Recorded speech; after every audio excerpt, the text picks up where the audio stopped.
Petersburg National Battlefield. This is where we... Head southeast toward Siege Road.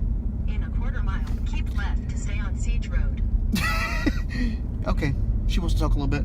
This is where we decided to stop at. It's about an hour from the state line visitor center we were at.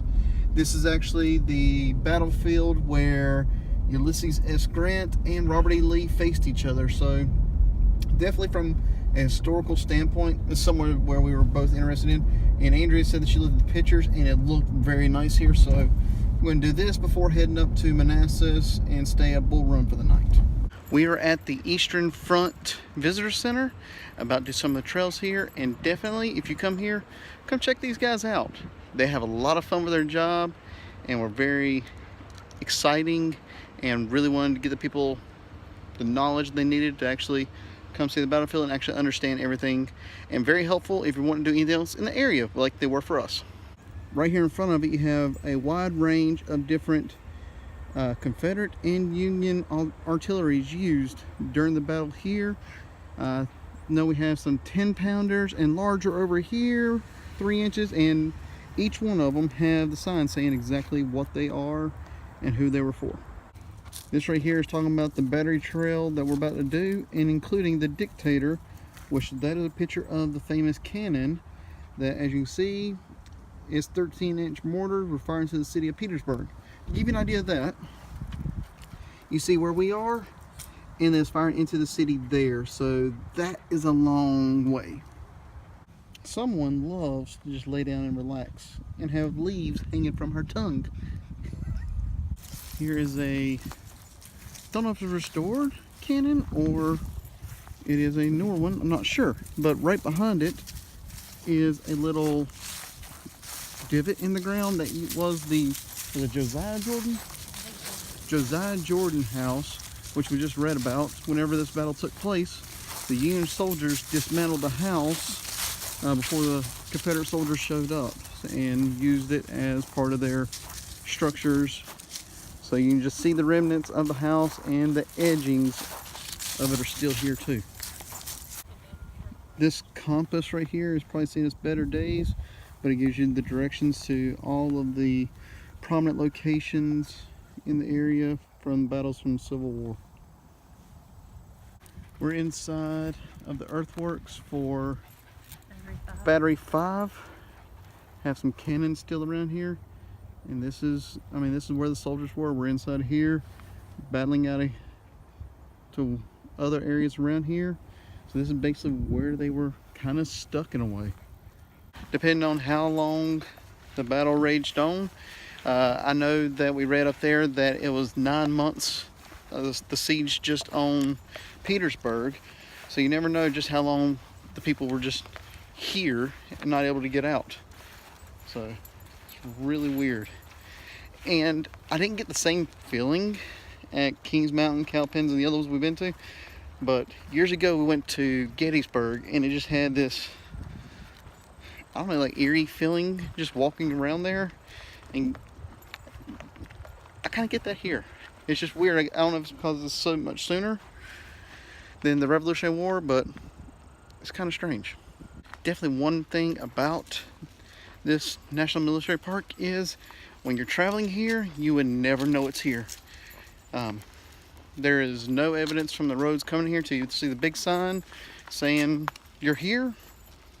You would absolutely, but once you're in here, we saw what looks like a current railroad system right down here. But other than that, it's like you can't tell, so it's really weird. Militarily ineffective but huge and famous. This is the Dictator. Well, we think a recreation of it.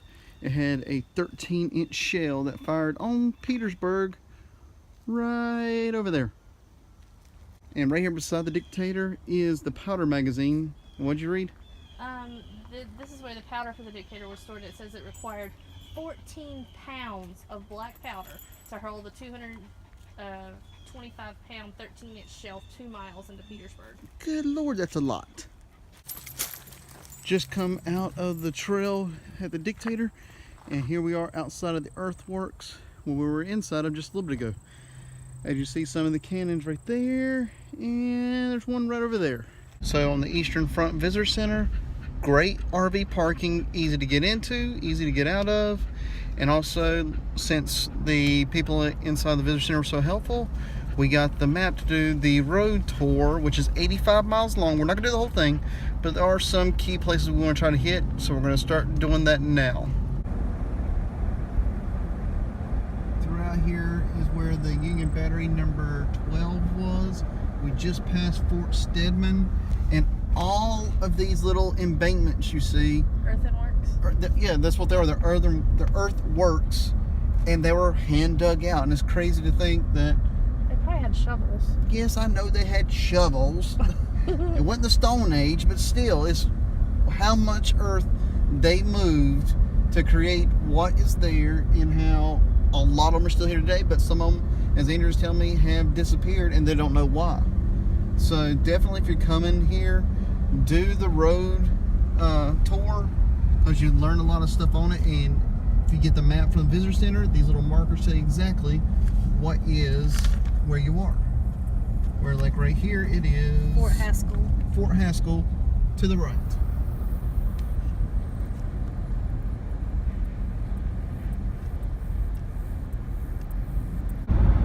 We're about 2 hours from our final destination, and we are currently coming into Richmond, Virginia. Been through the city a lot, and right now the traffic isn't too bad, but we always got the backup plan of jumping off the interstate and getting on the back roads. But I always like going through here just because I like one building, and if we get up here soon enough, you'll see it. And probably I have filmed it before, but still, it's one of my favorite buildings I've ever seen. And where is it? I think we have to get up there. Oh yeah, we gotta get up there. But yeah, I can start to see it now. But of course, I've never really explored Richmond either. But it looks like a very cool city. Everything down here on the river, and right here, just to the right of us coming up, is the building I was just talking about. I love this building. It was a railroad station, and I think they've actually redone it where it's either back to being a railroad station or a bus. But that is just an amazing building.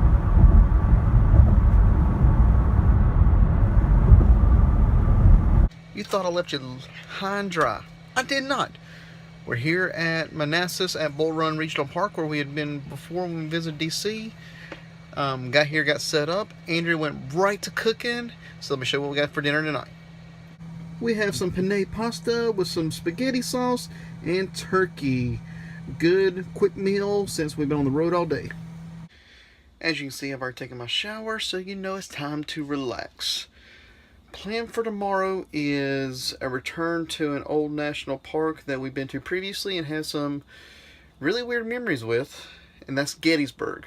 Talked about earlier today, we're going back to Gettysburg.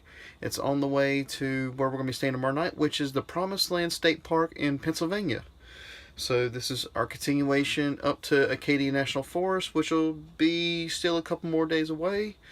But basically, thanks for watching, and check back in tomorrow.